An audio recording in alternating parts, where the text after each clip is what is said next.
നടൻ കൃഷ്ണകുമാറിനെതിരെ Riyas Saleem. Bigg Boss Malayalam season 4 പ്രേക്ഷകർക്ക് സുപരിചിതനാണ് റിയാസ്. നടൻ കൃഷ്ണകുമാറിന്റെ കുടുംബം യൂട്യൂബ് പ്രേക്ഷകർക്ക് പ്രിയപ്പെട്ടവർ. സിന്ധു കൃഷ്ണയുടെ യൂട്യൂബ് ചാനലിൽ വന്ന ഒരു വീഡിയോ ആണ് ഇപ്പോൾ വിവാദത്തിന് വഴിവെച്ചത്. പണ്ട് തന്റെ വീട്ടിൽ പറമ്പ് വൃത്തിയാക്കാൻ രാവിലെ ഒരു കട്ടൻ ചായ മാത്രം കുടിച്ചു വരുന്നവർക്ക് ഉച്ചയ്ക്ക് മുറ്റത്ത് കുഴി കുത്തി ഇല വെച്ച് അതിൽ പഴഞ്ചോറിട്ട് കൊടുക്കുന്നതും ജോലി ചെയ്തു തളർന്ന അവർ അത് ആർത്തിയോടെ കഴിക്കുന്നത് നോക്കി നിൽക്കുന്നതും കൃഷ്ണകുമാർ പറയുന്നു.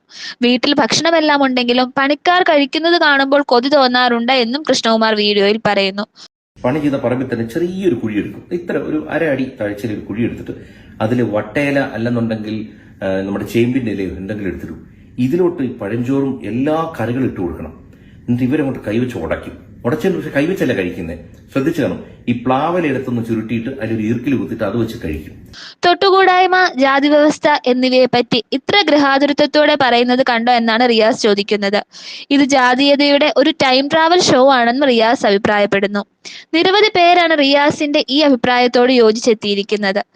ദളിത് ജീവിതം, തൊട്ടുകൂടായ്മ, ബഹിഷ്കരണം എന്നിവയെക്കുറിച്ച് ഫാന്റസിയായി പറയുന്ന ഒരു പാവം സവർണ മനുഷ്യനെന്നും ദയനീയം, ഈ ചേട്ടനെ ചന്ദ്രനിലേക്ക് നാട് കടത്തണം, ഇയാൾ ഒരു മാലിന്യമാണെന്നും ചിലർ അഭിപ്രായപ്പെട്ടു.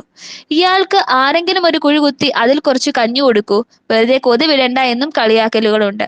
കൂടാതെ ഇസ്രയേലിന്റെ ഭാരതം സപ്പോർട്ട് ചെയ്യുന്നു എന്ന പോസ്റ്റിനെ എതിർത്ത് സംസാരിക്കവേ റിയാസ് കൃഷ്ണകുമാറിന്റെ കുടുംബത്തെ കാർഡിയേഷൻ ഫാമിലി എന്നും വിളിക്കുന്നു.